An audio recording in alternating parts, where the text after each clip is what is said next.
Hi, Steve Mullins here with the Health and Safety Channel, and today's video is entitled A Disturbing Trend. And I'll tell you what I mean by that in just a minute. Let me first off state that in every industry you have what's called the bell-shaped curve, or your extremely good companies, your extremely bad companies, and all those in between. And most companies fit in the okay category, if you will. Now, what I'm referring to here is what's been going on, at least what I've been running into to some degree, are either certain inspectors or restoration companies that are basically manipulating or falsifying information when they do an inspection to make it appear as though there's nothing wrong with the property, when in fact there is high moisture there.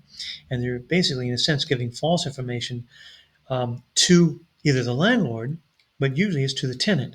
And the landlord will basically tell the tenant, hey, we found nothing, there's nothing there. And so it looks like the landlord did their job by having an inspector come out.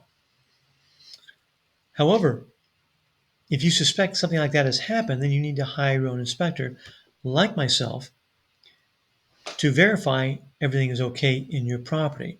Now, if they do that inspection, meaning, say myself, you hire me, I do the inspection, I find elevated moisture and evidence of mold on the property, then you can get a rent credit for that because the landlord's already had somebody do it and they missed it or they falsified it, one of the two.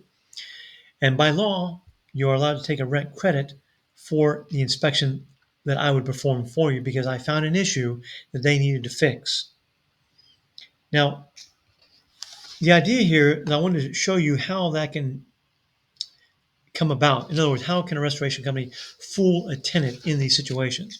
Well, there's a meter here. It's called the Protimeter Survey Master. This also goes by another number. Let me pull it up here on my screen so I can see it.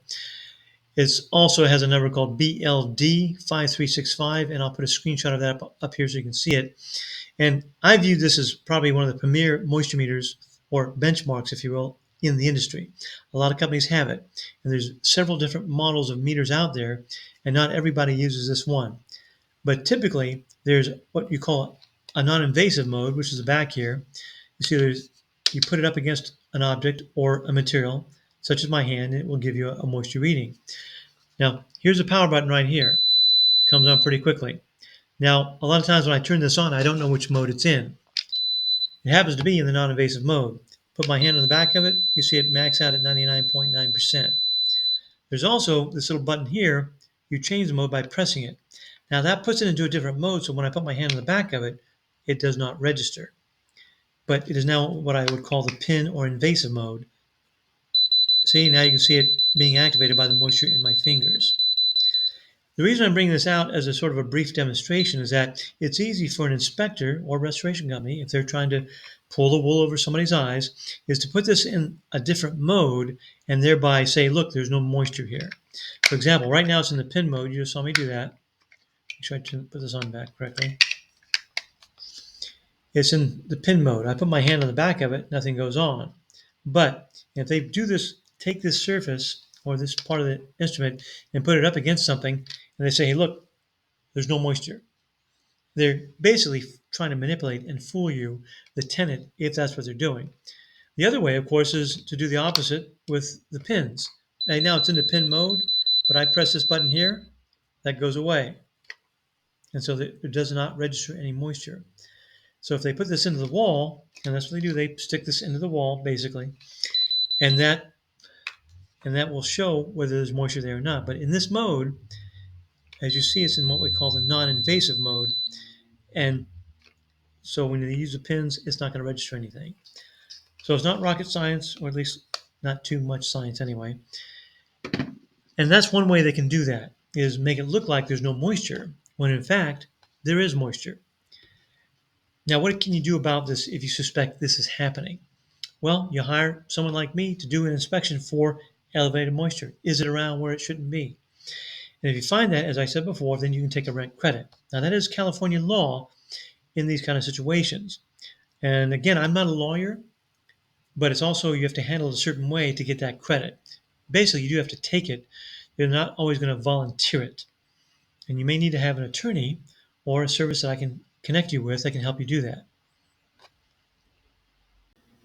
Now, a basic case in point is an inspection I did in the San Diego area about 5 months ago.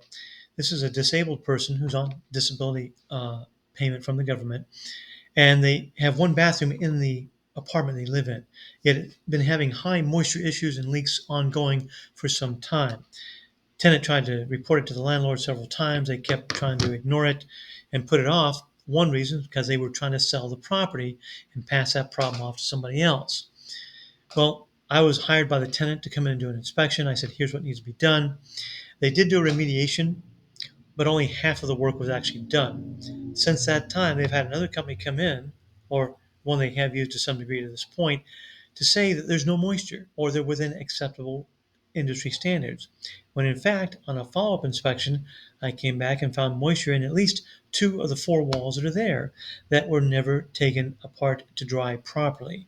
Now, this is just what has been found. So I don't know why a landlord will go to this extreme, to pay to do half a job when it's easier to pay to do it all completely. But now they're at risk of liability and being sued by the tenant for an unknown amount of money because they falsified information and did not follow recommendations to make sure the property was dry as the law requires. Because remember, moisture leads to mold and bacteria growth, which can make the property or will make the property uninhabitable. And by the way, this particular tenant that was there has been suffering from adverse health symptoms and has been in the hospital a couple of times because of that. Anyway, that's all for now. Stay safe. Try to manage things well. We'll talk to you in the next video.